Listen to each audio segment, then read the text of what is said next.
মাননীয় দেশবাসী, সুশিক্ষার মান উন্নয়নের জন্য দেশ ও জাতিগতভাবে সুন্দরের দিকে অগ্রগতি বাড়ানো বিশেষ প্রয়োজন বলে আমার ধারণা প্রকাশ করছি।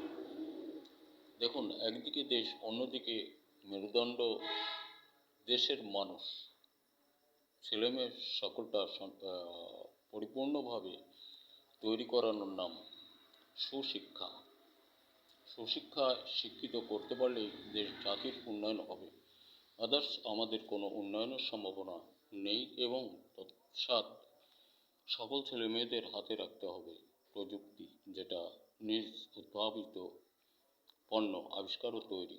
দেশময় কৃষক বন্ধুরা, ফসলের দিকে লক্ষ্য রাখুন। দেশ ও জাতিকে আপনার দিকের সাফল্য বাধিত অন্য দ্বারা তাদের জীবন জীবিকা নির্বাহের প্রশস্ত রাস্তা অঙ্কন করেছেন আপনারা, এগুলি ছাড়বেন না। ধন্যবাদ। আশা করি বুঝতে পেরেছেন। আগামী ভিডিওতে পারলে আর একটু বলব।